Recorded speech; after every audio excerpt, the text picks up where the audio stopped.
پیش کرتے ہیں تاریخ اسلام کا باقی حصہ۔ کفار مکہ کی پے در پے شکستوں کو دیکھ کر آس پاس کے قبائل پر مسلمانوں کا رعب بڑھتا گیا۔ اسلام کی حقانیت واضح ہو گئی اور لوگ اسلام قبول کرنے لگے۔ یہود مسلمانوں کی شکست کے خواب سجائے بیٹھے تھے۔ انہوں نے جب مسلمانوں کو کامیاب اور کفار کو ناکام ہوتے دیکھا تو وہ حسد کی آگ میں جلنے لگے۔ انہوں نے رسول اللہ کو زہر دے کر قتل کرنے کی کوشش کی۔ عین وقت پر آپ کو زہر کا پتہ چل گیا اور آپ نے لقمہ چھوڑ دیا۔ آپ کے ایک صحابی نے لقمہ نگل لیا۔ 2 دن بعد وہ انتقال کر گئے۔ رسول اللہ صلی اللہ تعالی علیہ وسلم نے یہود کی اس دھوکہ بازی پر انہیں سزا دی اور یہودی شکست کھا کر مدینے سے چلے گئے۔ جب اندرونی اور بیرونی دشمنوں کی طرف سے اطمینان ہو گیا تو آپ نے پڑوسی ملکوں کے حکمرانوں کو خط بھیج کر اسلام کی دعوت دی۔ آپ کے صحابی حکمرانوں کے پاس خطوط لے کر پہنچے۔ حبشہ کے بادشاہ نجاشی نے اسلام قبول کر لیا۔ روم اور مصر کے حکمرانوں نے اسلام تو قبول نہیں کیا لیکن آپ کی دعوت سے انکار بھی نہیں کیا۔ شہنشاہ روم کو آپ کے اللہ کا رسول ہونے کا یقین تھا، پھر بھی وہ اپنے درباریوں اور پادریوں کے خوف سے اسلام قبول نہیں کر سکا۔ مصر کے بادشاہ نے آپ کا خط سنبھال کر رکھا اور آپ کی خدمت میں تحفے تحائف بھیجے۔ ایران کا مغرور بادشاہ کسریٰ، جو دنیا میں خدا کا نمائندہ ہونے کا دعویٰ کرتا تھا، آپ کا خط دیکھ کر بھڑک اٹھا اور اس نے آپ کا خط پھاڑ کر پھینک دیا۔ جب آپ کو اس حرکت کا پتہ چلا تو آپ نے اس کی سلطنت ٹکڑے ٹکڑے ہونے کی پیشن گوئی کی، اور یہ پیشن گوئی حضرت عمر رضی اللہ تعالی عنہ کی دور خلافت میں پوری ہوئی۔ حضرت حارث بن عمیر رضی اللہ تعالی عنہ سیریا کے ایک حکمراں کے پاس پہنچے۔ وہ ایک خود پرست اور ظالم حکمراں تھا۔ اس نے حضرت حارث کو قتل کر دیا۔ ان کے قتل کا بدلہ لینے کے لیے رسول اللہ نے حضرت زید بن حارث رضی اللہ تعالی عنہ کی قیادت میں 3000 فوجیوں کو روانہ کیا۔ 1,00,000 فوج جمع کر لی۔ مشرقی اردن کے مقام پر جنگ ہوئی اور حضرت زید بن حارث شہید ہو گئے۔ رومیوں کا بھی کافی جانی نقصان ہوا اور یہ جنگ بغیر کسی فیصلے کے ختم ہو گئی۔ مسلمانوں کو روم جیسی بڑی طاقت سے ٹکراتا دیکھ کر جزیرہ عرب میں ان کا رعب طاری ہو گیا اور مدینہ کی چھوٹی سی ریاست کو خاص اہمیت حاصل ہو گئی۔ اس سے پہلے خالد بن ولید اسلام قبول کر چکے تھے اور وہ ایک ماہر کمانڈر ثابت ہوئے۔ اسی بیچ رسول اللہ نے کعبۃ اللہ کی زیارت یعنی عمرہ کا ارادہ کیا، لیکن کفار مکہ نے آپ اور صحابہ کو مکہ میں داخل نہیں ہونے دیا۔ کفار سے مقام حدیبیہ میں امن معاہدہ ہوا، حالانکہ اکثر صحابہ دب کر کی گئی اس صلح کے خلاف تھے۔ صلح حدیبیہ کے بعد کفار مکہ اور مسلمانوں کے بیچ امن کا ماحول قائم ہوا اور لوگ ایک دوسرے سے بغیر کسی بندش کے ملنے لگے۔ اس سے اسلام کی تعلیم کو سمجھنے میں بہت مدد ملی۔ لوگ آسانی سے مدینہ آ کر مسلمانوں کے رہن سہن اور اعلیٰ کردار کو دیکھنے لگے۔ ان کا متاثر ہونا فطری تھا۔ لوگ تیزی سے اسلام قبول کرنے لگے۔ اسلام مکہ اور مدینہ کے علاوہ یمن، بحرین اور دیگر علاقوں میں پھیلنے لگا۔ ابھی صلح حدیبیہ کے 2 سال ہی ہوئے تھے جبکہ یہ صلح 10 سال کے لیے ہوئی تھی کہ مکہ والوں نے مدینہ کے ایک حلیف قبیلے پر حملہ کر دیا۔ اس قبیلے نے مسلمانوں سے مدد مانگی کیونکہ مسلمانوں نے برے وقت میں ان کا ساتھ دینے کا وعدہ کیا تھا۔ رسول اللہ نے 10,000 صحابہ کی فوج تیار کی اور مکہ روانہ ہو گئے۔ کفار مکہ کو اپنی غلطی کا احساس ہوا تو مکہ کے سردار ابو سفیان نے معاہدے کی تجدید کی کوشش کی، لیکن مسلمانوں نے تجدید سے انکار کر دیا۔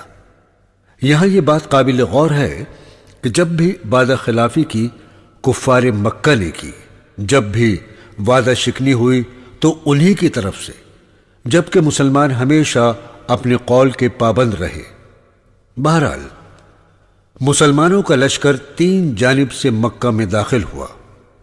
کفار مکہ میں اب مسلمانوں سے مقابلہ کرنے کا حوصلہ نہیں تھا۔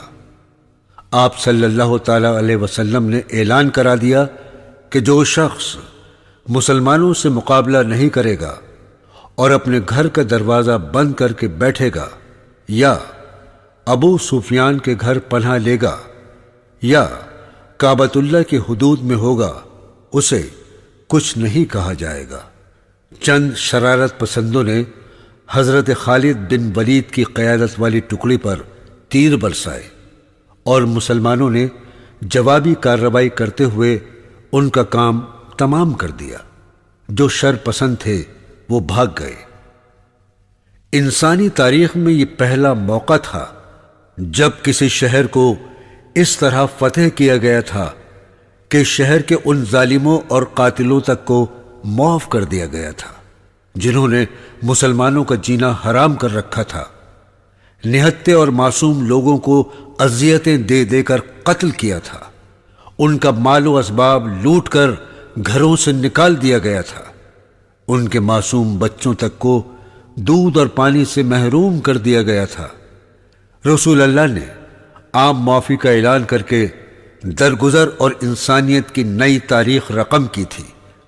یہاں تک کہ آپ نے اپنے چاچا کے قاتلوں ویشی اور ہندا کو بھی معاف کر دیا۔ یہ دونوں مسلمان ہو گئے۔ آپ صلی اللہ تعالی علیہ وسلم نے خانہ کعبہ کو بتوں اور تصویروں سے پاک کیا، وہاں رکھے ہوئے تمام بتوں کو توڑوا دیا۔ لوگوں نے اپنی آنکھوں سے دیکھا کہ بت کسی کا کچھ نہیں بگاڑ سکتے، جبکہ کفار ان سے ڈرتے تھے اور انہی کی پناہ طلب کرتے تھے۔ رسول اللہ صلی اللہ تعالی علیہ وسلم نے حضرت ہلال کو کعبۃ اللہ میں اذان دینے کو کہا اور اس کے ساتھ مکہ میں مساوات اور عدل و انصاف کا دور شروع ہوا۔ ابو سفیان، ان کے خاندان اور سبھی لوگوں کے سامنے اسلام کی حقانیت ثابت ہو چکی تھی۔ سبھی نے اسلام قبول کر لیا۔ برسوں سے بے گھر اور اپنوں سے بچھڑے ہوئے لوگ واپس مکہ آ کر بہت خوش تھے۔ رسول اللہ 10 روز مکہ میں رہے۔ اسی دوران اطلاع ملی کہ ایک جنگجو قبیلہ بنی حوازن مکہ میں فوج کشی کی تیاری کر رہا ہے۔ آپ اپنے ساتھیوں اور مکہ کے 9 مسلموں کو لے کر ان کے مقابلے کے لیے روانہ ہوئے۔ زبردست جنگ کے بعد بنی حوازن کو شکست ہوئی اور وہ میدان چھوڑ کر بھاگ گئے۔ اس کے بعد آپ نے طائف کا گھیراؤ کیا۔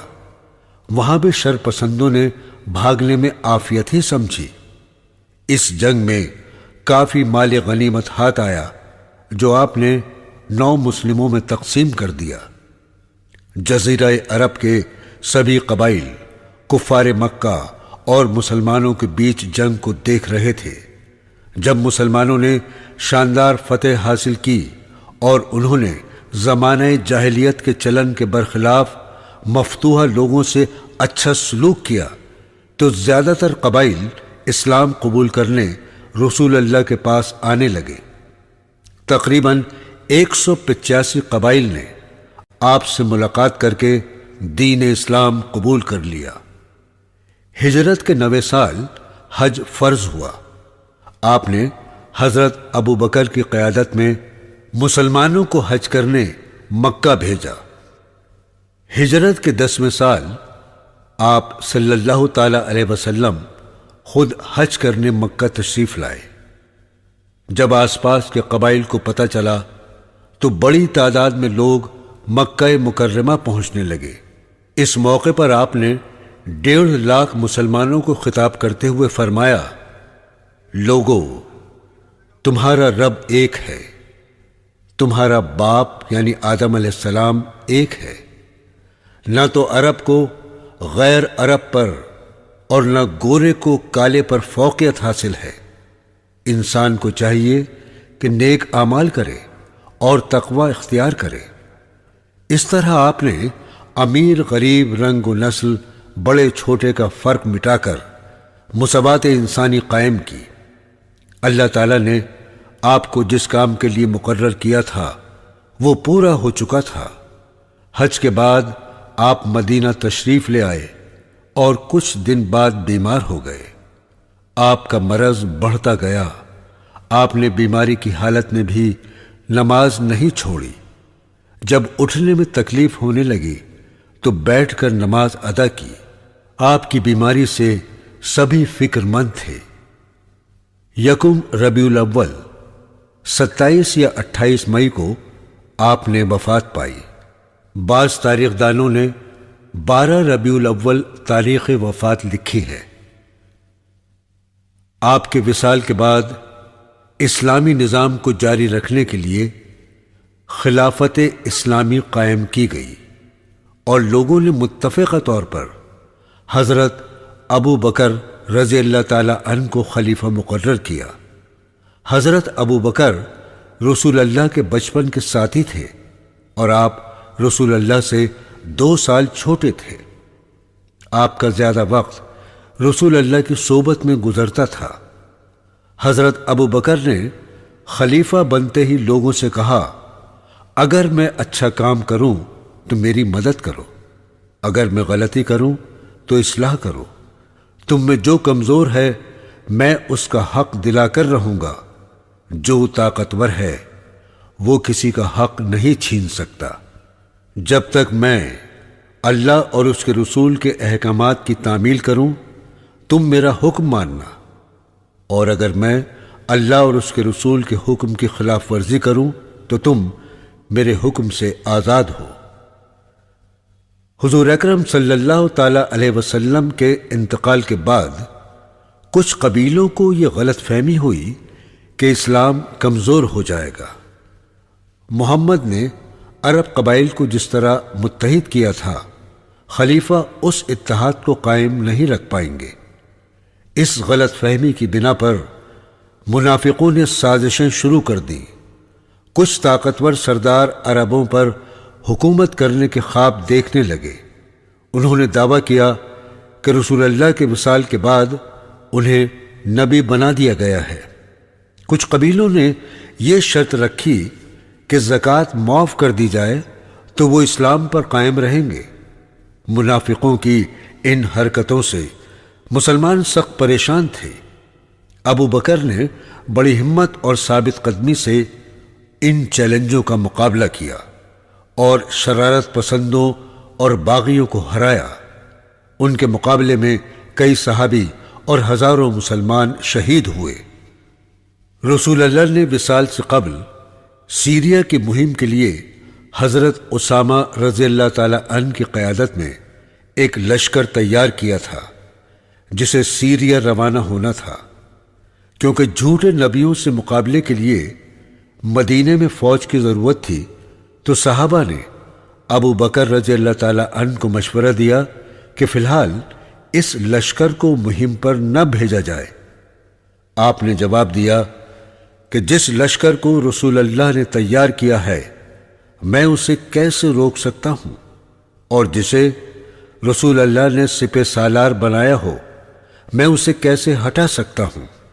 ابو بکر رضی اللہ تعالی عنہ کے ان فیصلوں سے امت کو بہت فائدہ ہوا اور آپ نے تھوڑے ہی دن میں چاروں طرف امن و امان قائم کیا۔ ابو بکر نہایت سادہ زندگی بسر کرتے۔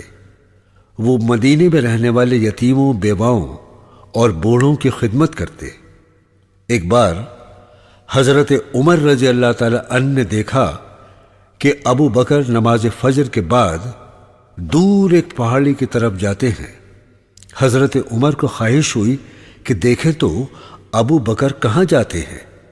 ایک روز حضرت عمر ابو بکر کے پیچھے پیچھے چل دیے۔ شہر سے تھوڑی دور ایک پہاڑ نظر آیا، اس میں ایک غار تھا۔ ابو بکر اس میں داخل ہو گئے، عمر بھی ان کے پیچھے چلے آئے۔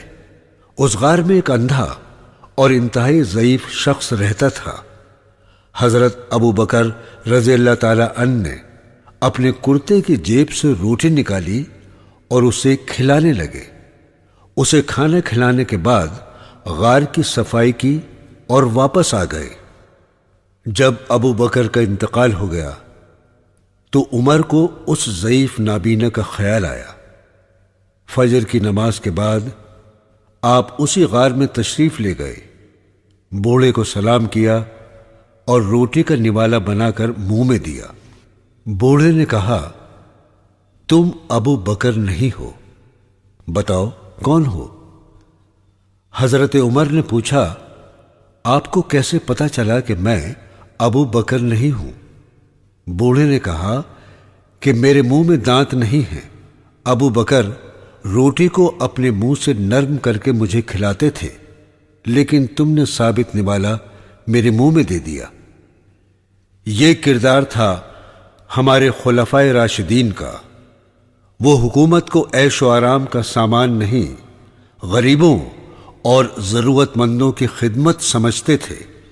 خود معمولی کپڑے پہنتے، روکھا سوکھا کھاتے اور ہر وقت عوام کے بیچ میں رہتے۔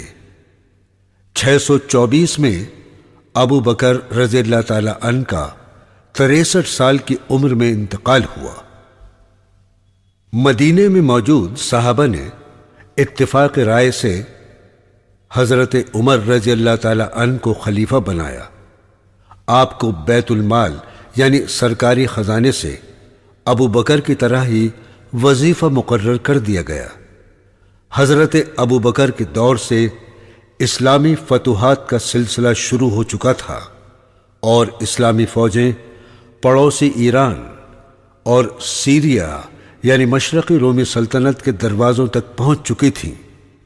حضرت عمر نے فوج کو مستحکم کیا، کئی شہر بسائے، نہریں اور کنویں کھدوائے اور اسلام کی تبلیغ و اشاعت کے لیے زندگی وقف کر دی۔ آپ کا پورا خاندان معمولی وظیفے پر گزر بسر کرتا تھا۔ آپ نے عوام کی بھلائی کے لیے کئی شعبے قائم کیے۔ اس دور میں اسلام بڑی تیزی سے ایران، شام، فلسطین، مصر، تیونیسیا اور مشرقی ایشیا تک پھیل گیا۔ آپ دن بھر حکومت کے کاموں میں مصروف رہتے اور رات کو مدینے کی گلیوں میں گھوم کر یہ پتہ لگاتے کہ کوئی بھوکا تو نہیں سویا۔ ایک مرتبہ آپ گشت پر تھے کہ گھر سے بچوں کے رونے کی آواز آئی۔ آپ نے آواز لگا کر پوچھا کہ بچے کیوں رو رہے ہیں؟ تو بچوں کی ماں نے بتایا، میرا شوہر جہاد پر نکلا ہوا ہے، آمدنی کا کوئی ذریعہ نہیں، بچے بھوک سے پریشان ہیں۔ میں نے پتیلی میں پانی بھر کر آگ پر چڑھا دی ہے اور بچوں کو تسلی دے رہی ہوں کہ کھانا پک رہا ہے، تھوڑی دیر میں روتے روتے یہ سو جائیں گے۔ حضرت عمر رضی اللہ تعالی عنہ بیت المال سے آٹا اور گھی لے کر آئے، خود آٹا گوندھ کر روٹی بنائی اور بچوں کو کھانا کھلایا۔ اگلے روز سے ہی اس عورت اور بچوں کا وظیفہ جاری ہو گیا۔ آپ نے پہلی بار نہریں اور کنویں کھدوائے، سڑکیں بنوائیں، کئی نئے شہر بسائے اور باقاعدہ فوج کی تنخواہیں مقرر کی۔ آپ نے غریبوں اور محتاجوں کے لیے وظیفے مقرر کیے۔ آپ کے دور خلافت کی مہاتما گاندھی اور دوسرے رہنماؤں نے بڑی تعریف کی ہے۔ 24 ذی الحجہ 644 کو آپ رضی اللہ تعالی عنہ مسجد نبوی میں نماز فجر کی امامت کر رہے تھے کہ ایک پارسی غلام ابو لولو فیروز نے آپ پر خنجر سے حملہ کر دیا۔ آپ شدید زخمی ہو گئے اور 3 دن بعد انتقال کر گئے۔ آپ کی خلافت 10 سال 6 مہینے رہی۔ حضرت عمر رضی اللہ تعالی عنہ کے انتقال کے بعد صحابہ نے اتفاق رائے سے حضرت عثمان رضی اللہ تعالی عنہ کو خلیفہ منتخب کیا۔ حضرت عثمان نے نوجوانی میں ہی اسلام قبول کر لیا تھا۔ رسول اللہ کی 2 صاحبزادیاں حضرت رقیہ اور حضرت ام کلثوم رضی اللہ تعالی عنہا سے آپ کا نکاح ہوا۔ آپ ایک مالدار تاجر تھے۔ آپ نے مسلمانوں کی پیسے سے مدد کی، کئی باغات، زمینیں، کنویں خرید کر فلاح عامہ کے لیے وقف کیے۔ ہر جنگ میں آپ نے قوم کی مدد کی۔ رسول اللہ حضرت عثمان رضی اللہ تعالی عنہ سے بہت محبت کرتے تھے۔ خلیفہ بننے کے بعد آپ نے اسی طرح عوام کی خدمت جاری رکھی۔ آپ ایک رحم دل اور ہمدرد انسان تھے۔ آپ کے دور حکومت میں ایران کا آخری کسریٰ یزدگرد مارا گیا اور پورے ایران پر مسلمانوں کی حکومت قائم ہو گئی۔ آپ نے ایشیائی کوچک کے علاقوں کو فتح کیا اور پہلی مرتبہ مسلمانوں نے بحری بیڑا تیار کر کے رومیوں سے سمندر میں مقابلہ کیا۔ اس دور میں اس قدر مال غنیمت بیت المال میں آیا کہ مکہ اور مدینہ میں کوئی بھی غریب نہ رہا۔ آپ کی رحم دلی اور سادہ لوہی کا کچھ سازشوں اور یہودیوں نے فائدہ اٹھایا۔ ہم پہلے ہی بتا چکے ہیں کہ رسول اللہ جب مدینہ تشریف لائے تو یہودیوں نے آپ کو نقصان پہنچانے اور اسلام کا نام و نشان مٹانے کے لیے سازشوں کا جال بچھا دیا۔ حضرت عمر نے اسی لیے یہودیوں کو ملک شام بھیج دیا، لیکن یہودی خاموش نہیں بیٹھے۔ وہ مناسب موقع کی تلاش میں تھے۔ آخر کار حضرت عثمان کے دور میں انہیں اپنی سازش بروئے کار لانے کا موقع مل گیا۔ یمن کے ایک مکار یہودی عبداللہ بن سبا نے دکھاوے کے لیے اسلام قبول کر لیا اور مسلمانوں کو کمزور کرنے کے لیے نا اتفاقی پیدا کرنے لگا۔ اس نے لوگوں میں یہ غلط خیال عام کیا کہ حکومت باپ سے بیٹے کو ملتی ہے، اس لیے حضرت محمد کے بعد حکومت ان کے خاندان کے کسی فرد کو ملنی چاہیے۔ اس وقت حضرت علی حیات تھے۔ عبداللہ بن سبا نے یہ افواہ پھیلائی کہ حکومت کے مستحق حضرت علی ہیں اور یہ حق انہیں ہی ملنا چاہیے۔ 9 مسلم اور سازشی قسم کے لوگ اس کے ساتھ ہو گئے۔ حضرت عثمان رضی اللہ تعالی عنہ کو شام کے گورنر حضرت معاویہ رضی اللہ تعالی عنہ نے اس کی سازش کے بارے میں بتایا اور اسے گرفتار کر لیا۔ کیونکہ آپ رحم دل انسان تھے، آپ نے عبداللہ بن سبا کو کوئی سخت سزا دینے کے بجائے ملک بدر کرنے کا حکم دیا۔ عبداللہ سبا جہاں بھی گیا اس نے مکاری سے اپنے ہم خیال پیدا کر لیے۔ اس کام کے لیے لوگوں کو حضرت علی اور رسول اللہ کے پھوپھی زاد بھائی حضرت زبیر رضی اللہ تعالی عنہ کی طرف سے جعلی خط بھی دکھائے اور لوگوں کو بتایا کہ یہ صحابہ میرے ساتھ ہیں۔ اس طرح مختلف شہروں میں گھوم کر عبداللہ بن سبا نے اپنے ہم خیال پیدا کر لیے۔ اس کی سازش سب سے زیادہ کوفہ اور مصر میں کامیاب رہی۔ اب سازشوں نے گورنروں کے خلاف جھوٹی شکایتیں بھیجنا شروع کر دی۔ حضرت عثمان رضی اللہ تعالی عنہ نے تحقیق کرائی تو شکایتیں جھوٹی نکلی۔ آخر کار سازشی ٹولہ حاجیوں کے بھیس میں ہتھیار بند ہو کر مدینے پہنچ گیا۔ یہ لوگ حضرت علی اور حضرت زبیر سے آ کر ملے، لیکن انہوں نے ان کی بات ماننے سے انکار کر دیا۔ اس کے بعد سازشی ٹولے نے حضرت عثمان کے مکان کا گھیراؤ کر لیا اور آپ کے گھر کا پانی بند کر دیا۔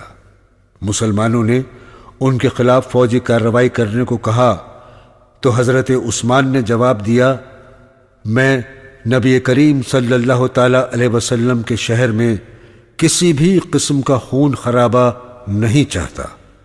آپ نے سازشی ٹولے کو بہت سمجھانے کی کوشش کی، لیکن وہ آپ کے قتل کا منصوبہ بنا چکے تھے۔ 40 روز تک انہوں نے گھیرا بندی رکھی، اور ایک دن مکان کی پچھلی دیوار پھاند کر سازشی گھر میں داخل ہوئے اور عثمان رضی اللہ تعالی عنہ کو بڑی بے دردی سے قتل کر دیا۔ آپ اس وقت قرآن حکیم کی تلاوت میں مشغول تھے۔ ان یہودی ایجنٹوں نے اسی پر اکتفا نہیں کیا، آپ کی زوجہ کے ہاتھ کی انگلیاں کاٹ دی اور آپ کا مکان لوٹ لیا۔ 20 جون 656 کو آپ رضی اللہ تعالی عنہ یہودی سازشوں کے ہاتھوں شہید ہوئے، اور یہیں سے مسلمانوں کے بیچ تفرقے کا بیج پڑ گیا۔ آپ کو قتل کرنے کے بعد سازشوں نے حضرت علی سے خلیفہ بننے کو کہا، لیکن حضرت علی نے انکار کر دیا۔ مسند خلافت خالی پڑی تھی، اور ایک سازشی غافقی مسجد نبوی میں امامت کرنے لگا۔ یہ حالات دیکھ کر مدینے میں موجود صحابہ کو فکر ہونے لگی کہ کہیں سازشی خلافت پر قابض نہ ہو جائیں۔ مدینہ والے حضرت علی کے پاس گئے اور آپ سے خلافت سنبھالنے کی درخواست کی۔ آپ انکار کرتے رہے، لیکن لوگوں کے بار بار اصرار کرنے پر راضی ہو گئے، اور آپ نے خلافت سنبھال لی۔ حضرت علی رضی اللہ تعالی عنہ نے امن و امان قائم کرنے کی کوشش کی۔ قاتلان عثمان وہیں موجود تھے اور ہمیشہ آپ کو گھیرے رہتے تھے۔ 2 بڑے صحابیوں حضرت زبیر رضی اللہ تعالی عنہ اور حضرت طلحہ رضی اللہ تعالی عنہ نے عثمان کے قاتلوں کو سزا دینے کا مطالبہ کیا، تو حضرت علی نے کہا کہ پہلے میں امن قائم کر دوں، لوگوں کے دلوں میں جو غلط فہمی اور بے اعتمادی پیدا ہو گئی ہے اسے دور کر دوں۔ سازشی بھی حضرت علی کو دوسرے معاملات میں الجھائے رکھنا چاہتے تھے تاکہ آپ قاتلوں کو سزا نہ دے سکیں۔ خلیفہ بنتے ہی آپ نے حضرت عثمان کے جن گورنروں کے خلاف شکایت کی گئی تھی انہیں ان کے عہدے سے ہٹانے کا فرمان جاری کر دیا۔ اس قدم سے مسلمانوں میں مزید غلط فہمی پیدا ہو گئی۔ سازشی ٹولہ دن رات اسی فکر میں رہتا کہ مسلمانوں میں اتحاد پیدا نہ ہو اور وہ آپس میں لڑتے رہیں تاکہ حضرت علی قاتلوں کو سزا نہ دے سکے۔ حضرت عثمان کے قاتلوں کو سزا دلانے کے لیے کئی صحابہ اور قبیلے اٹھ کھڑے ہوئے۔ حضرت علی رضی اللہ تعالی عنہ اور حضرت عائشہ رضی اللہ تعالی عنہا کے حامی ایک دوسرے سے بھڑ گئے۔ بڑی تعداد میں مسلمان ایک دوسرے کے ہاتھوں مارے گئے۔ فتوحات کا جو سلسلہ جاری تھا وہ رک گیا، اور مسلمان کی تلوار مسلمان کے خلاف اٹھنے لگی۔ جو لوگ حضرت علی کے ارد گرد جمع تھے انہوں نے آپ کو کبھی چین سے نہیں بیٹھنے دیا۔ شام کے گورنر حضرت معاویہ حضرت عثمان کے قریبی رشتہ دار تھے۔ انہوں نے بھی قاتلان عثمان کو سزا دینے کا مطالبہ کیا۔ اختلافات اتنے بڑھے کہ حضرت علی اور معاویہ کے بیچ جنگ چھڑ گئی، جس میں ہزاروں مسلمان مارے گئے۔ اسی بیچ کچھ مسلمان حضرت علی اور حضرت معاویہ سے ناراض ہو گئے اور انہوں نے اپنا الگ گروہ بنا لیا۔ ان لوگوں کو خارجی کہا جاتا ہے۔ ان لوگوں نے ملت اسلامیہ کے مسائل ختم کرنے کا اپنا ہی طریقہ نکالا اور حضرت علی اور حضرت معاویہ کے قتل کی سازش تیار کی۔ 661 کی صبح حضرت علی نماز فجر پڑھانے مسجد جا رہے تھے کہ ایک خارجی نے چھپ کر آپ پر تلوار سے حملہ کر دیا۔ وار آپ کے سر پر پڑا۔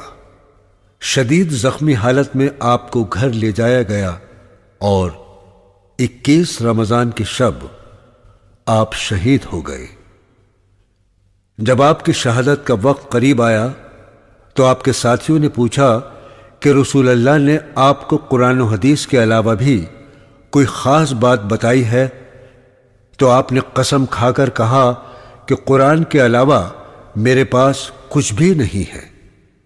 اس سے یہ بات ثابت ہوتی ہے کہ ابن سبا اور اس کے ساتھی حضرت علی کو خلیفہ اول بنانے کی جو بات کہہ رہے تھے وہ جھوٹ تھی۔ اگر رسول اللہ ایسی کوئی وصیت کرتے تو آپ کو ضرور بتاتے، نہ ہی محمد نے علی کو الگ سے کوئی تعلیم دی۔ حالانکہ حضرت علی کا دور حکومت سازشوں اور افراتفری کا دور تھا، اس کے باوجود آپ اسلامی تعلیمات عام کرنے اور غریبوں کو ان کا حق دینے کے لیے ہمیشہ کوشاں رہے۔ بیت المال میں جو کچھ آتا وہ غریبوں اور ضرورت مندوں میں تقسیم کر دیتے۔ آپ نے پورے عزم اور حوصلے کے ساتھ ملت کی اصلاح کی کوشش کی۔ آپ آخری دم تک مسلمانوں میں اتحاد چاہتے تھے۔ آپ کی شہادت کے بعد لوگوں نے آپ کے بڑے فرزند حضرت حسن رضی اللہ تعالی عنہ کے ہاتھ پر بیعت کی۔ حسن مسلمانوں کے درمیان پیدا ہوئے تفرقے کو ختم کرنا چاہتے تھے۔ آپ کو اہل کوفہ نے معاویہ کے خلاف بھڑکانے کی لاکھ کوششیں کی، لیکن آپ نے صبر کا دامن نہ چھوڑا۔ آپ 6 مہینے خلیفہ رہے۔ آپ نے ایک معاہدہ کر کے خلافت حضرت معاویہ رضی اللہ تعالی عنہ کے سپرد کر دی اور رسول اللہ کی اس پیشن گوئی کو سچ ثابت کر دکھایا کہ میرا یہ بیٹا مسلمانوں کی 2 جماعتوں کے بیچ صلح کرائے گا۔ 41 ہجری 661 کو معاویہ نے خلافت سنبھالی۔ مسلمانوں کے آپسی اختلافات اور خارجیوں کی بغاوت کے سبب نظام حکومت درہم برہم ہو چکا تھا۔ اسلام دشمن طاقتیں مسلمانوں کو مٹانے کے مواقع دیکھ رہی تھیں۔ حضرت معاویہ نے امن قائم کیا، سرحدوں کو مضبوط کیا اور خارجیوں کو سمجھا بجھا کر دوبارہ امت مسلمہ کا حصہ بنانے کی کوشش کی، لیکن خارجی اپنی شرارتوں سے باز نہیں آئے۔ آپ نے خارجیوں کو راہ راست پر لانے کے لیے کئی مہمات شروع کی۔ آپ نے دوبارہ رومیوں کے خلاف محاذ آرائی کی۔ حضرت معاویہ رضی اللہ تعالی عنہ 19 سال خلیفہ رہے اور اس دور میں دوبارہ امن و امان قائم کیا۔ آپ کے دور میں حضرت حسن رضی اللہ تعالی عنہ انتقال کر گئے۔ اپنے انتقال سے قبل حضرت معاویہ نے اپنے بیٹے یزید کے لیے خلافت کی بیعت لی۔ اس سے پہلے کسی بھی خلیفہ نے ایسا نہیں کیا اور کبھی بھی خلافت کو اپنے خاندان کے لیے مخصوص نہیں کیا تھا۔ حضرت معاویہ کا یہ طریقہ مسلمانوں کے لیے نیا تھا اور لوگ شش و پنج میں مبتلا تھے۔ اس دور میں حضرت حسین رضی اللہ تعالی عنہ، حضرت عبداللہ بن عمر رضی اللہ تعالی عنہ اور حضرت عبداللہ بن زبیر رضی اللہ تعالی عنہ جیسے دیندار اور سمجھدار صحابہ موجود تھے۔ سب کو نظر انداز کر کے حضرت معاویہ نے اپنے بیٹے کو شاید اس لیے خلیفہ بنایا تاکہ ان کے انتقال کے بعد ملت میں دوبارہ اختلافات نہ پڑیں اور دوبارہ خلافت کے حصول کے لیے لڑائیاں نہ ہوں۔ بہرحال یزید میں نہ تو سیاسی سوجھ بوجھ تھی اور نہ ہی تقوی۔ اس نے تلوار کے زور پر حکومت کرنے کی کوشش کی۔ یزید نے حضرت معاویہ کی اس نصیحت کو بھی نظر انداز کر دیا جس میں انہوں نے لوگوں کی خطاؤں کو درگزر کرنے اور مدینہ والوں کے ساتھ نرمی برتنے کی نصیحت کی تھی۔ ادھر کوفہ والوں کو دوبارہ سازشیں کرنے کا موقع مل گیا تھا۔ حضرت حسن کبھی ان کے دام فریب میں نہیں آئے تھے۔ اہل کوفہ نے ان سے پہلے حضرت علی کو اپنی حمایت کا یقین دلا کر غداری کی تھی۔ اس کے بعد حضرت حسن کے ساتھ بھی یہی سلوک کیا تھا۔ حضرت حسین رضی اللہ تعالی عنہ ایک سچے اور سادہ انسان تھے۔ کوفہ والوں نے انہیں ہزاروں کی تعداد میں خط بھیجے۔ ان کے وفود آپ سے آ کر ملے اور یقین دلایا کہ آپ خلافت کی تیاری کریں، ہم بیعت کرنے کو تیار ہیں۔ آپ نے ان کی باتوں پر یقین کر لیا۔ مدینے میں موجود آپ کے رشتہ داروں اور صحابہ نے آپ کو بہت سمجھایا کہ آپ کوفہ والوں پر بھروسہ نہ کریں۔ آپ اپنی سادہ لوہی کے سبب ان پر بھروسہ کر بیٹھے اور اپنے خاندان والوں کے ساتھ کوفہ کے لیے روانہ ہو گئے۔ وہاں جا کر پتہ چلا کہ کوفہ والے تو گورنر ابن زیاد کے ساتھ کھڑے ہیں۔ آپ نے ان کے نام لے لے کر خطوط دکھائے جن میں انہوں نے آپ کی بیعت کرنے کا وعدہ کیا تھا، لیکن کوفی خاموش کھڑے رہے۔ آپ نے ابن زیاد کے سامنے 3 باتیں رکھیں: یا تو آپ کو خاندان سمیت کسی سرحد کی جانب نکلنے دیا جائے تاکہ آپ اور آپ کے اہل خانہ جہاد میں شامل ہو سکیں، یا دمشق یزید کے پاس بھیج دیا جائے، خود اس سے بات چیت کے ذریعے معاملہ طے کر لیں، یا مدینہ واپس جانے دیا جائے۔ اگر یہ شرطیں منظور نہیں ہیں تو وہ اس سے مقابلہ کرنے کو تیار ہیں۔ ابن زیاد ایک ظالم اور سازشی شخص تھا۔ وہ یزید کی نظروں میں اچھا بننا چاہتا تھا۔ وہ یہی اصرار کرتا رہا کہ حسین رضی اللہ تعالی عنہ اس کے ہاتھ پر یزید کے لیے بیعت کرے، تبھی وہ انہیں کہیں جانے دے گا۔ حضرت حسین رضی اللہ تعالی عنہ کے سامنے مقابلے کے علاوہ کوئی اور راستہ نہیں تھا۔ انہوں نے اپنے 72 ساتھیوں کے ساتھ مل کر زیاد کی فوج سے مقابلہ کیا اور شہید ہو گئے۔ آپ کے اہل خانہ کو گرفتار کر کے دمشق لے جایا گیا۔ دمشق سے یزید نے اہل بیت کو مدینے بھیج دیا۔ مدینے جب حضرت حسین اور ان کے خاندان والوں کی شہادت کی اطلاع پہنچی تو وہاں کہرام مچ گیا۔ لوگ یزید سے سخت ناراض ہو گئے اور انہوں نے گورنر کو وہاں سے نکال دیا۔ یزید نے دوسری غلطی کی اور مدینہ والوں سے بات چیت کرنے کے بجائے فوج بھیج دی۔ اہل مدینہ اور شامیوں کے بیچ جنگ ہوئی جس میں مدینے والوں کو شکست ہوئی۔ کئی صحابی اور تابعین اس جنگ میں شہید ہوئے اور مسلمانوں کے بیچ اختلافات مزید گہرے ہو گئے۔ ان افسوسناک واقعات کے تھوڑی دن بعد ہی یزید کا انتقال ہو گیا۔ یزید کے بعد شامیوں نے اس کے فرزند معاویہ ثانی کو خلیفہ بنایا، لیکن وہ ایک خدا ترس اور متقی انسان تھا۔ اس نے 3 مہینے بعد ہی خلافت چھوڑ دی اور گوشہ نشین ہو گیا۔ شامیوں کو اقتدار اپنے ہاتھوں رکھنے کی عادت پڑ چکی تھی۔ وہ خود کو بنو امیہ کے ہاتھوں ہی محفوظ سمجھتے تھے۔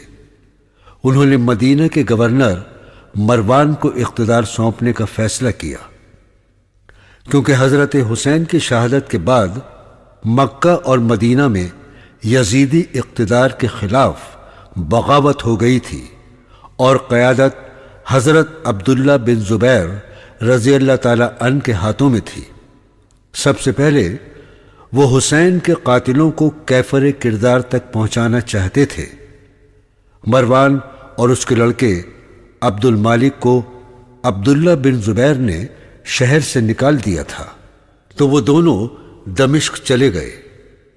مروان نے اقتدار سنبھالتے ہی مدینہ پر چڑھائی کر دی۔ اس کے پاس ایک مضبوط فوج تھی۔ عبداللہ بن زبیر اور شامیوں کے بیچ زبردست جنگ ہوئی اور عبداللہ بن زبیر کو شکست ہوئی۔ 9 مہینے بعد مروان مر گیا اور اس کے بیٹے عبد المالک کو خلیفہ بنایا گیا۔ خلیفہ بنتے ہی عبد المالک نے اپنے باپ کے ادھورے کام کو پورا کیا۔ اس نے ایک انتہائی ظالم شخص حجاج بن یوسف کی قیادت میں عبداللہ بن زبیر سے مقابلہ کرنے کے لیے لشکر روانہ کیے۔ عبداللہ بن زبیر اور ان کے ساتھیوں نے شامیوں سے مقابلہ کیا، لیکن وہ جنگ ہار گئے۔ عبداللہ بن زبیر رضی اللہ تعالی عنہ کو حجاج نے قتل کر کے ان کے جسم کو شہر کے چوراہے پر لٹکا دیا۔ عبد المالک نے امن قائم کیا اور اسلامی حکومت کو مضبوط کرنے کا عمل شروع کر دیا۔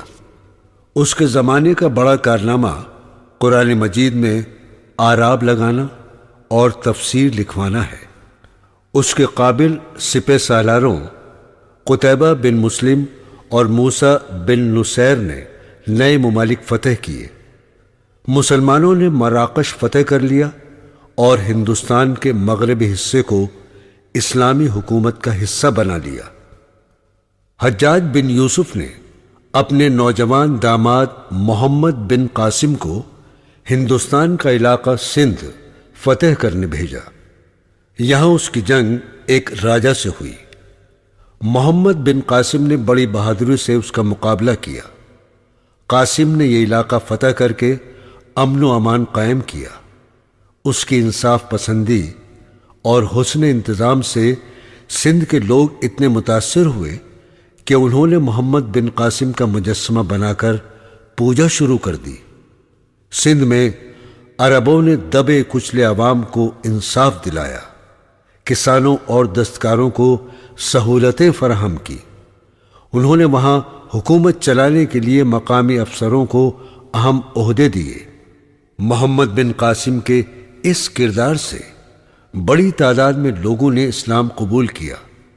سندھ سے ملتان تک تقریباً 150 سال تک عربوں کی حکومت قائم رہی۔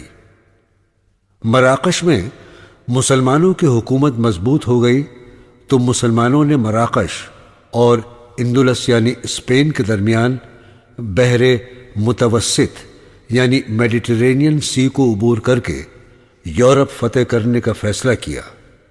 حضرت معاویہ رضی اللہ تعالی عنہ کے دور سے مسلمان قسطنطینیہ یعنی آج کا استنبول فتح کرنے کی کوشش کر رہے تھے۔ رومیوں سے کئی جنگیں بھی ہوئی۔ روم کے سرحدی علاقوں اور کئی جزائر پر مسلمانوں نے قبضہ کیا۔ مراکش کے گورنر موسیٰ بن نصیر نے سوچا کہ پہلے اسپین فتح کیا جائے، اس کے بعد دیگر علاقوں کو فتح کرتے ہوئے شمال سے قسطنطینیہ تک پہنچا جا سکتا ہے۔ اسپین میں حالات بہت خراب تھے۔ وہاں کے عوام شاہ اسپین روڈرک سے سخت ناراض تھے۔ اس کے مظالم سے تنگ آ کر وہ اس سے چھٹکارا حاصل کرنا چاہتے تھے۔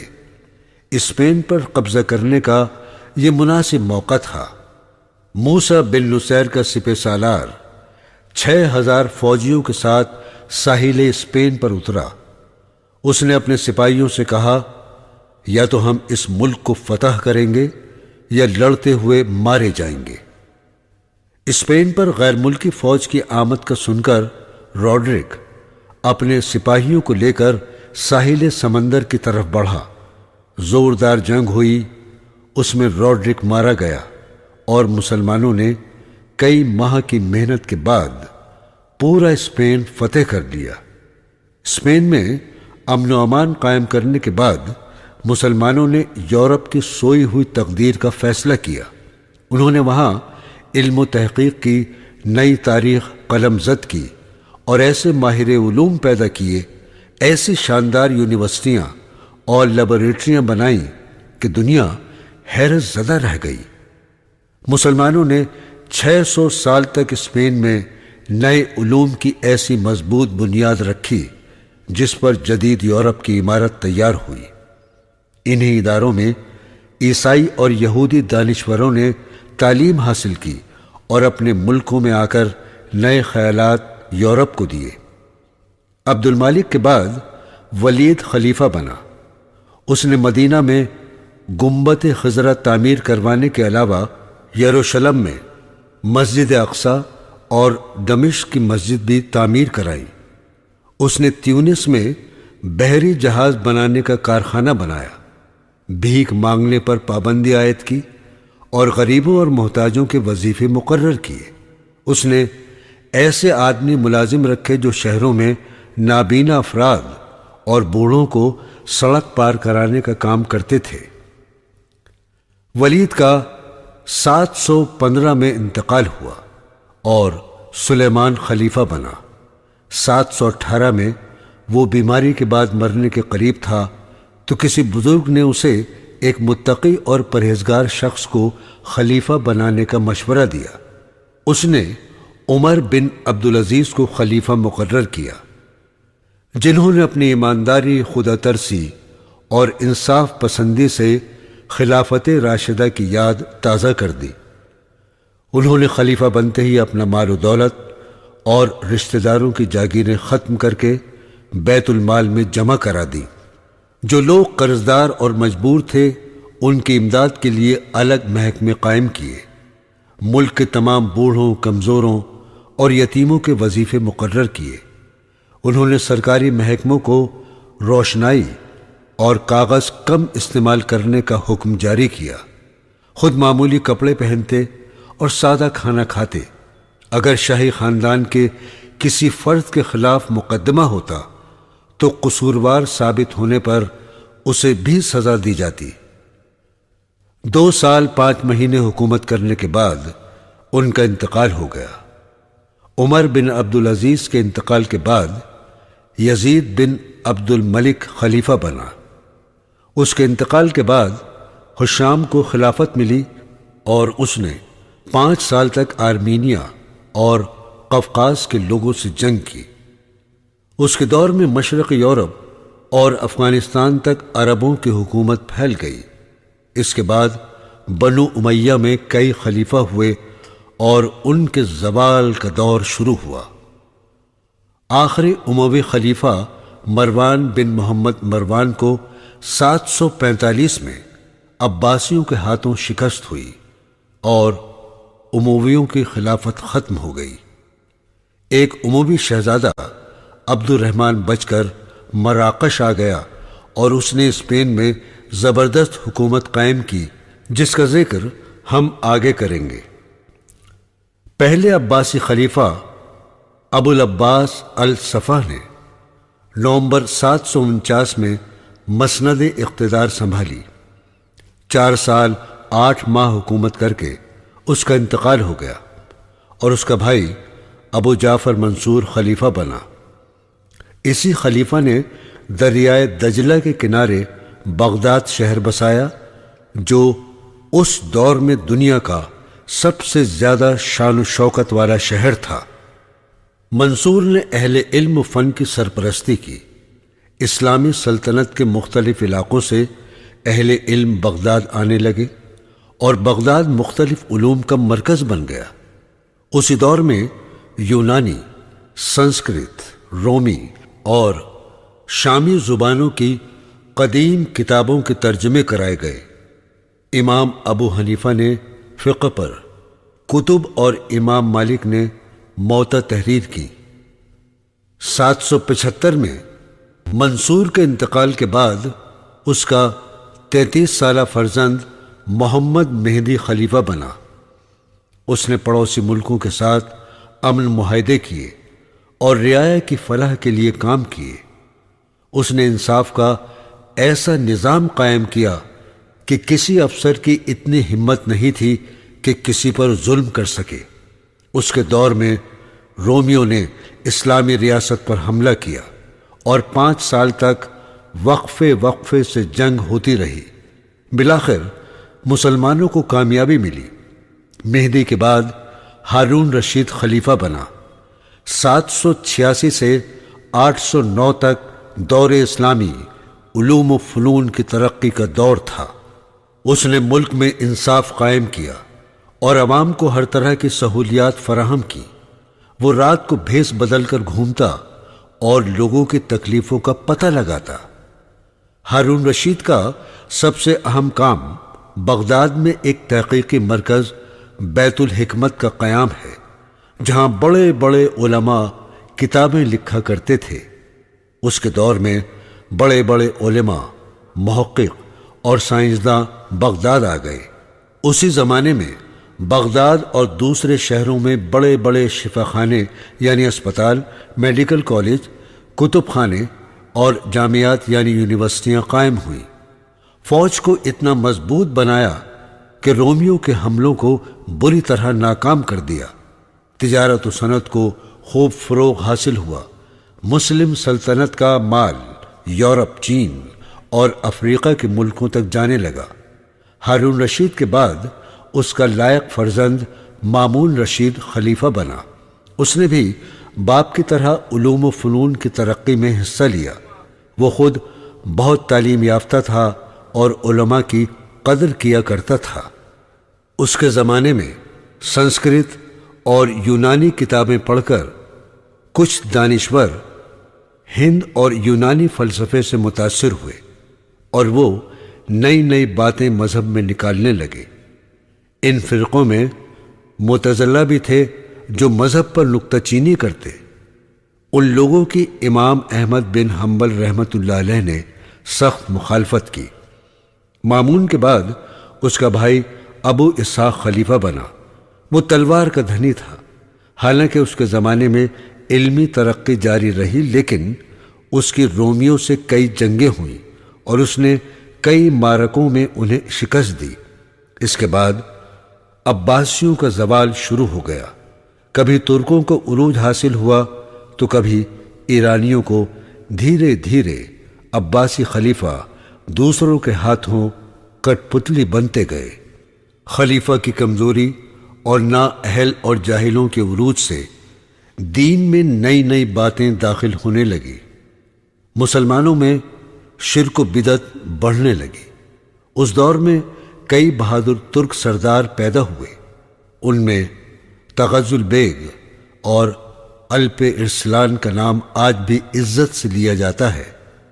ان سرداروں نے اسلام دشمن طاقتوں سے جنگیں کی اور خلافت عباسیہ کے لیے سیسا پلائی ہوئی دیوار کی طرح ڈٹے رہے۔ آخری عباسی خلیفہ مستعصم باللہ 1242 تا 1258 اس قدر کمزور تھا کہ اس نے حکومت کے سارے کام اپنے وزیر کے سپرد کر دیے۔ وزیر القمی سنی مسلمانوں کی خلافت ختم کر کے کسی شیعہ کو خلیفہ بنانا چاہتا تھا۔ اس نے منگول حکمراں ہلاکو کے مشیر خاص ناصر الدین طوسی سے مل کر سازش تیار کی اور منگولوں کو خلافت عباسیہ پر حملہ کرنے کی دعوت دی۔ ہلاکو نے اپنے لشکر کے ساتھ بغداد پر حملہ کیا۔ آخر تک خلیفہ مستعصم کو یہ پتہ نہیں چلا کہ منگول شہر کی فصیل تک پہنچ گئے ہیں۔ علقمہ نے خلیفہ کو اندھیرے میں رکھا۔ آخر کار منگولوں نے خلافت عباسی کی اینٹ سے اینٹ بجا دی۔ تقریباً 10 لاکھ معصوم لوگوں کو گاجر مولی کی طرح کاٹ ڈالا اور خلیفہ اور اس کے درباریوں کو بڑی بے دردی سے قتل کر دیا۔ مسلمانوں کے اس طرح قتل عام پر عیسائی دنیا میں خوشیاں منائی گئیں۔ منگولوں نے اس دور کے زیادہ تر مسلم ملکوں کو تباہ کر ڈالا۔ سمرقند، بخارا، ایران، بغداد، دمشق اور افغانستان کو تباہ کر کے لاکھوں انسانوں کو قتل کر دیا۔ لیکن منگولوں کو مصر کے حکمراں نے عین جالوت کے مقام پر بری طرح شکست دی۔ اس نے زیادہ تر منگول سپاہیوں کو قتل کر دیا اور ان کے کمانڈر کا سر کاٹ کر شہر کے دروازے پر لٹکا دیا۔ مسلم ملکوں پر حملے میں آرمینیا کے عیسائی بادشاہ ہیتم نے بڑی مدد کی۔ دور عباسی کو یہ امتیاز حاصل ہے کہ اس دور میں جدید علوم پر کی جانے والی تحقیق نے نئے نئے علوم کے دروازے کھولے۔ عوام کو اپنے خیالات کے اظہار کی آزادی تھی۔ اس دور میں مختلف علوم پر کتابیں لکھی گئیں۔ اس دور میں فقہ کو بھی زبردست ترقی حاصل ہوئی۔ امام ابو حنیفہ، امام مالک، امام شافعی، امام احمد بن حنبل رضی اللہ تعالی عنہ نے اسلامی علوم کو آگے بڑھایا۔ اسی دور میں امام غزالی اور ابن تیمیہ جیسے ماہر علماء بھی پیدا ہوئے۔ حالانکہ اسپین 711 میں فتح ہو گیا تھا، لیکن وہاں پہلی خود مختار حکومت اموی شہزادے عبد الرحمن بن معاویہ نے 756 میں قائم کی۔ عبد الرحمن نے اسپین میں ترقی کا دور شروع کیا اور اسی نے دنیا بھر میں مشہور قرطبہ کی جامع مسجد کی بنیاد ڈالی۔ اس کے فرزند ہشام بن عبد الرحمن نے اسپین کی سرکاری زبان عربی کو بنایا اور وہاں کے عیسائیوں اور یہودیوں کو عربی سیکھنے کا موقع ملا۔ اسی کے ساتھ اسپین میں سائنسی علوم کی ترقی کا دور بھی شروع ہوا۔ ہشام کی فرانس سے کئی جنگیں ہوئیں، صرف ایک جنگ کے ہر بار فرانس کو شکست کا منہ دیکھنا پڑا۔ اسپین میں پہلی مرتبہ مسلمانوں نے پہاڑوں سے شہروں تک نالیاں بنا کر پانی لانے کا انتظام کیا اور جگہ جگہ نل لگوائے۔ انہوں نے ہر علاقے میں باغات لگوائے اور مشرق میں پیدا ہونے والے کئی پھلوں کی وہاں کاشت کی۔ ہر شہر میں محتاج خانہ جہاں بے سہارا لوگ رہتے تھے اور یتیم خانے تعمیر کرائے۔ طلباء کے لیے ہاسٹل اور مفت تعلیم کا بندوبست کیا۔ اس زمانے میں اسپین کی آمدنی یورپ کی مجموعی آمدنی سے زیادہ تھی۔ اہل اسپین نے پہلی مرتبہ دریاؤں اور کنوؤں سے پانی کھینچنے کے لیے ہاتھ سے چلنے والے پمپ بنائے۔ عباس ابن فرناس نے پہلی مرتبہ ہوا میں اڑنے کا تصور پیش کیا اور گلائیڈر بنایا۔ اسپین کے لوگوں نے 12ویں صدی میں دنیا کو چشمہ دیا۔ وہاں کے بازاروں میں چشمے کی دکانیں تھیں۔ اسی دور میں سائنسی علوم پر ایسی ایسی کتابیں لکھی گئیں کہ 18ویں صدی تک مغربی دنیا ان سے فائدہ اٹھاتی رہی۔ جیسا کہ ہر عروج کو زوال ہوتا ہے، اسپین کی اسلامی سلطنت بھی 1492 میں انتشار کا شکار ہو کر ختم ہو گئی۔ غرناطہ کا آخری حکمراں ابو عبداللہ 1492 میں اپنا قلعہ عیسائی بادشاہ کے سپرد کر کے خاموشی سے مراکش چلا گیا اور اپنے عوام کو عیسائیوں کے رحم و کرم پر چھوڑ گیا۔ اسپین پر قبضے کے بعد عیسائیوں نے مسلمانوں کے سامنے 3 شرطیں رکھی۔ یا تو وہ اپنا دین چھوڑ کر عیسائی مذہب اپنا لیں، ورنہ مرنے کے لیے تیار ہو جائیں، یا اپنا مال و اثاثہ چھوڑ کر کسی اور ملک میں چلے جائیں۔ کتنے ہی مسلمانوں کو یا تو زندہ جلا دیا گیا یا ملک بدر ہونے پر مجبور کر دیا گیا۔ انہی مسلمانوں میں سے کچھ امریکہ پہنچ گئے اور انہوں نے وہاں اپنی بستیاں بنا ڈالی۔ لاکھوں کتابوں کو اسپین کے چوراہوں پر نظر آتش کر دیا گیا۔ مسجدوں کو گرجا گھروں میں تبدیل کر دیا گیا۔ 1492 میں کولمبس ہندوستان کی تلاش میں نکلا اور امریکہ پہنچ گیا۔ اس وقت اس کے جہاز کی کمان 2 عرب بھائیوں نے سنبھال رکھی تھی۔ جب عربوں میں اسلام کا دفاع کرنے کی صلاحیت ختم ہو گئی اور وہ اسپین، بغداد اور مصر میں کمزور ہو کر منتشر ہو گئے، تو اللہ تعالیٰ نے ترکوں کو دین اسلام کی خدمت کے لیے مامور کر دیا۔ ترکوں نے یورپ اور ایشیا کے نئے نئے علاقے فتح کیے اور اسی کے ساتھ منگولوں، صلیبی عیسائیوں اور دیگر حملہ آوروں سے مقابلہ کیا۔ سلطنت عثمانیہ کی بنیاد ایک بہادر ترک سردار عثمان خان نے رکھی۔ اس نے مسلمانوں کے دشمن منگولوں اور عیسائیوں کو بری طرح شکست دی، خاص طور پر سرحدی علاقے کے عیسائیوں سے فوجی اہمیت کے کئی قلعے چھین لیے۔ عثمان کے بعد اس کا لائق فرزند سلطان بنا۔ اس نے پہلی بار ترکی سکے ڈھلوائے اور عیسائیوں سے کئی علاقے چھین لیے۔ مسلمان حضرت معاویہ رضی اللہ تعالیٰ عنہ کے زمانے سے قسطنطینیہ فتح کرنے کی کوشش کر رہے تھے۔ ترکوں کا علاقہ اسی شہر سے نزدیک تھا۔ انہوں نے خود کو مضبوط کرنے کے بعد قسطنطینیہ فتح کرنے کی کوشش شروع کر دی۔ مراد اول نے اس طرح تھوڑے تھوڑے علاقے فتح کرنے شروع کر دیے کہ قسطنطینیہ ترکوں کے نرغے میں آ گیا۔ مراد کے بعد اس کا مہمجو اور حوصلہ مند بیٹا با یزید یلدرم سلطان بنا۔ اس نے اکیلے ہی یورپ کی متحدہ فوج کو شکست دی اور بوسینا ہرزے گووینا، ہنگری اور آسٹریلیا کے سرحدی علاقوں کو اپنی حکومت میں شامل کر لیا۔ سن 1393 میں اس نے بلغاریہ بھی فتح کر لیا۔ جس وقت بایزید یلدرم بجلی بن کر یورپ پر ٹوٹ پڑا تھا اور یورپ کی فتح یقینی ہو چکی تھی، ایک بد کردار منگول تیمور لنگ نے یورپ والوں سے بھاری رشوت لے کر ترکی سرحد پر حملے شروع کر دیے۔ تیمور نام کا مسلمان تھا کیونکہ وہ بڑے فخر سے خود کو چنگیز خان اور ہلاکو کا وارث بتاتا تھا۔ اسلامی دنیا کو تباہ کرنے کا جو کام ہلاکو نہ کر سکا وہ تیمور نے پورا کیا۔ اس نے لاکھوں مسلمانوں کو موت کے گھاٹ اتار دیا، بڑے بڑے شہروں کو خاک و خون میں ملا دیا۔ اس ظالم نے وسط ایشیا، افغانستان اور ہندوستان کی اسلامی حکومتوں کو ختم کر کے زبردست قتل عام کیا۔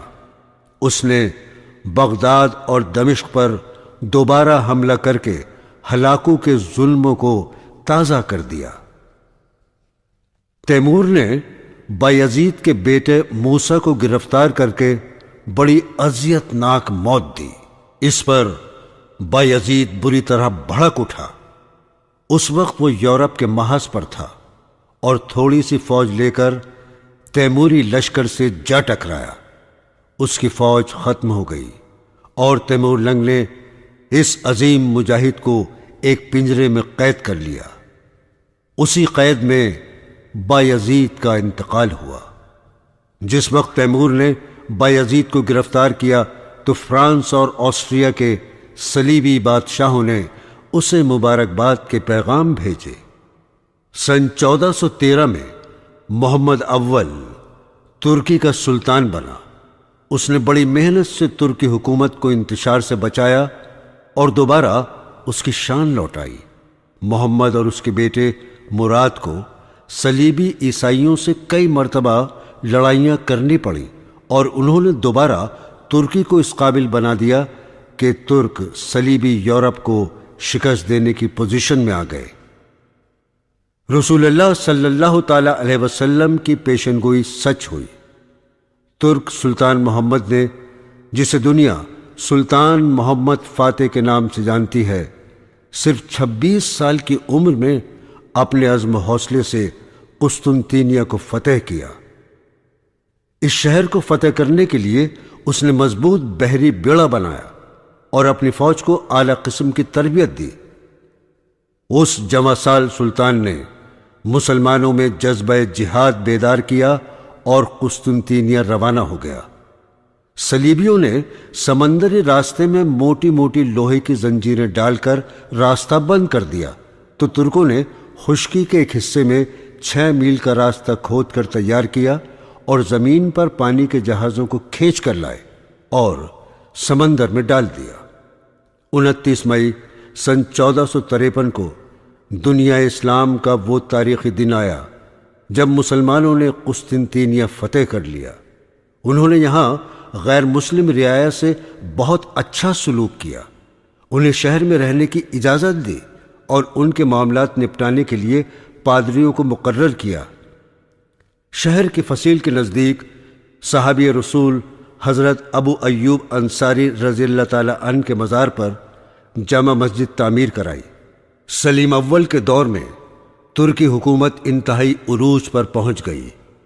اسی خلیفہ نے جزیرہ عرب فتح کرنے کے بعد مصر بھی اپنی سلطنت میں شامل کر لیا اور وہاں مقیم عباسی خلیفہ متوکل علی اللہ ثالث سے خلافت کے اختیار خود لے لیے اور اس طرح خلافت ترکوں کے پاس آ گئی۔ اس نے صلیبی عیسائیوں سے کئی جنگیں لڑ کر شکست دی۔ اس دوران ایران کے بادشاہ اسماعیل صفوی نے اہل یورپ کے ایما پر ترکی کے علاقوں پر حملے شروع کر دیے تاکہ ترک یورپ میں داخل نہ ہو سکے۔ سلیم نے اسماعیل صفوی کو بری طرح شکست دی اور تبریز پر قبضہ کر لیا۔ سلیم کے بعد سلیمان اعظم بادشاہ بنا اور اس نے ترکی میں کئی اصلاحات کی۔ اس کے دور میں ترکوں نے تجارت اور علم کے میدان میں بڑی ترقی کی۔ ان کا بحری بیڑا یورپ میں سب سے مضبوط مانا جاتا تھا۔ سلیمان نے ایک بڑی فوج جمع کر کے یورپ پر چڑھائی کر دی۔ ایران کے بادشاہ نے اپنے بزرگوں کے نقش قدم پر چلتے ہوئے ترکی کی سرحدوں پر حملے شروع کر دیے۔ سلیمان کو یورپ کی مہم چھوڑ کر واپس آنا پڑا اور ایرانی میدان چھوڑ کر بھاگ گئے۔ سلیمان کی فوج آسٹریا کو شکست دے کر جرمنی کے علاقے رائس برگ تک پہنچ گئی تھی۔ اگر صلیبی عیسائیوں کو مسلمانوں سے ہی کچھ مفاد پرست اور لالچی لوگ نہ ملتے تو ترک آسانی سے یورپ پر قبضہ کر لیتے، لیکن تیمور اور صفویوں کے سبب وہ اس مہم کو پورا نہ کر سکے۔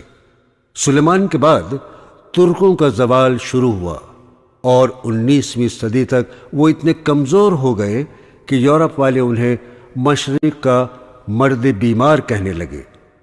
11ویں اور 12ویں صدی میں افغانستان کے مسلم حکمرانوں سے ہندوستان کے صوبہ پنجاب کے راجاؤں کی کئی جنگیں ہوئیں۔ پہلے تو راجہ جے پال کو محمود غزنوی کے ہاتھوں شکست اٹھانی پڑی اور اس نے سندھ اور پنجاب کا علاقہ فتح کر کے اپنی سلطنت میں شامل کر لیا۔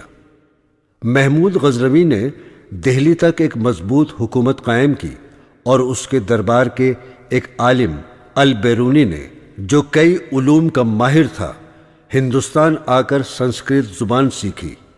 اس نے کئی سال ہندوستان میں گزارے اور کتاب الہند تحریر کی۔ محمود کے انتقال کے بعد اس کے بیٹوں اور بعد میں پوتوں کے بیچ اقتدار کے لیے جنگیں ہوئیں اور رفتہ رفتہ محمود غزنوی کی قائم کی ہوئی حکومت کمزور ہوتی چلی گئی۔ پنجاب کے کچھ علاقوں تک ہی مسلمانوں کا اقتدار باقی رہ گیا۔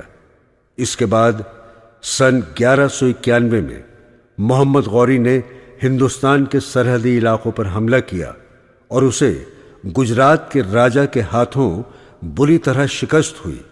محمد غوری زخمی حالت میں واپس افغانستان لوٹ آیا اور اپنی شکست کا بدلہ لینے کے لیے زبردست تیاریاں شروع کر دیں۔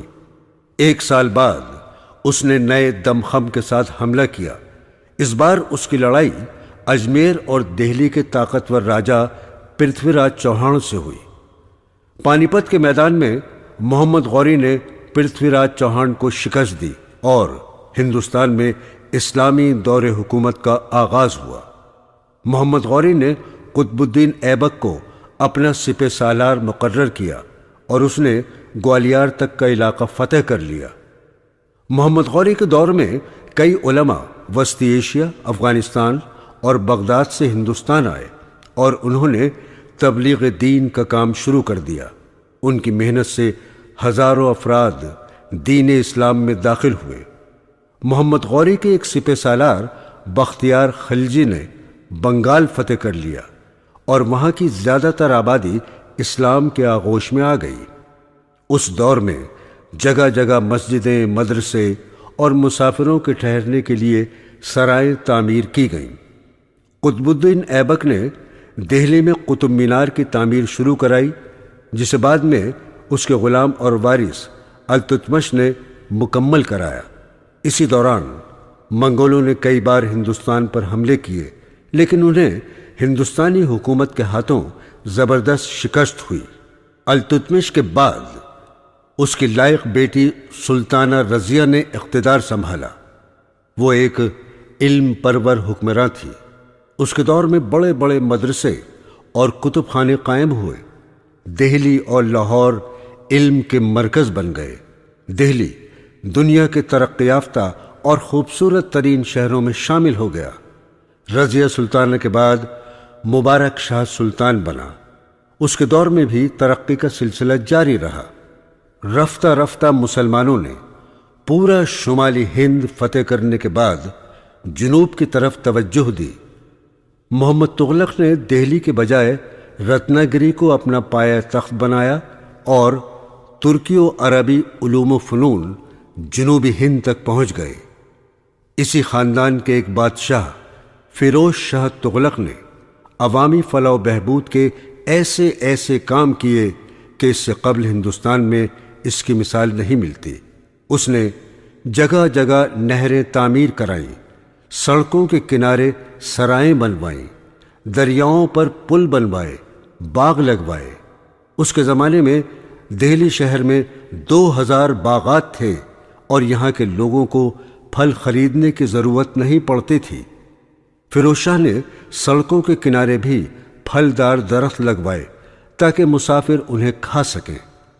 مسلمانوں کے دور میں ہندوستان سونے کی چڑیا کہلاتا تھا اور یورپی ممالک یہاں تجارت کرنے میں فخر محسوس کرتے تھے۔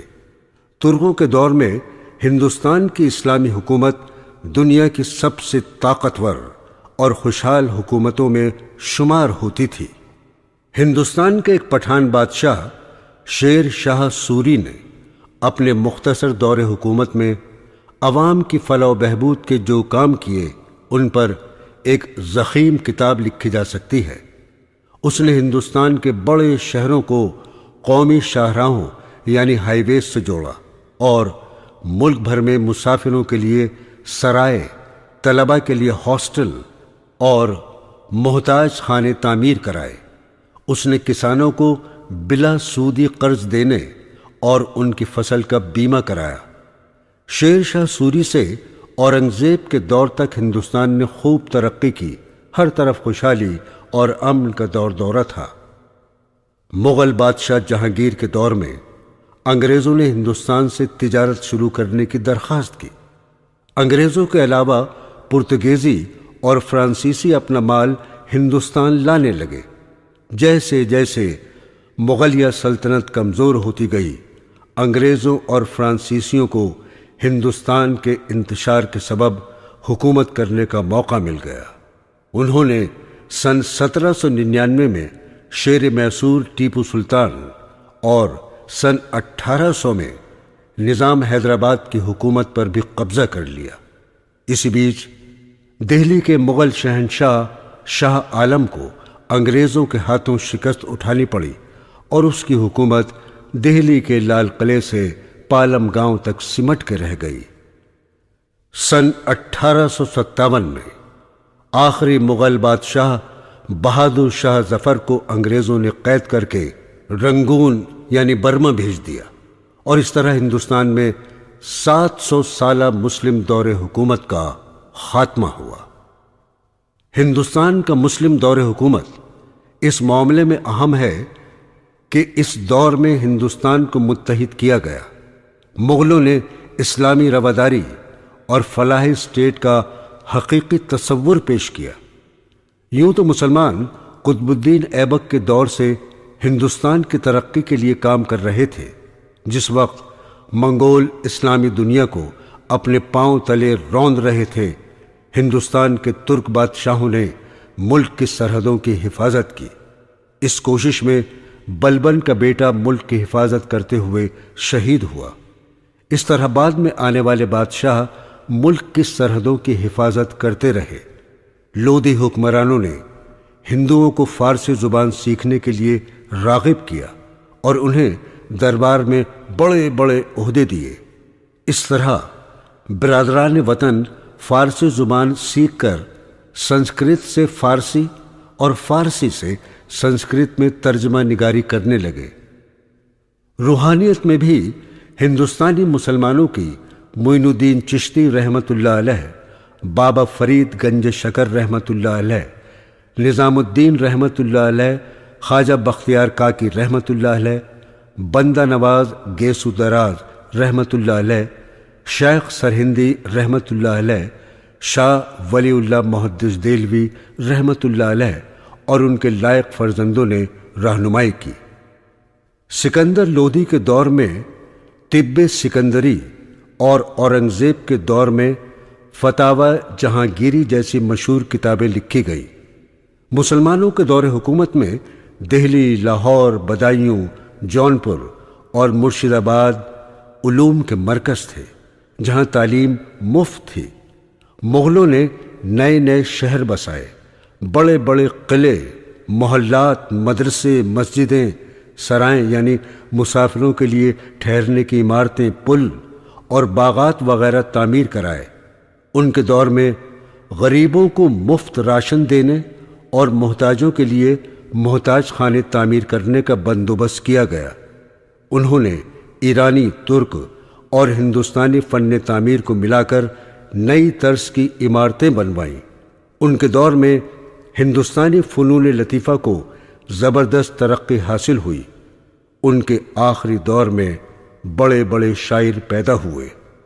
تو معزز سامعین، یہ تھی مختصر تاریخ اسلام، تاریخ اسلام، تاریخ اسلام، تاریخ اسلام، تاریخ اسلام، تاریخ اسلام، تاریخ اسلام، تاریخ اسلام۔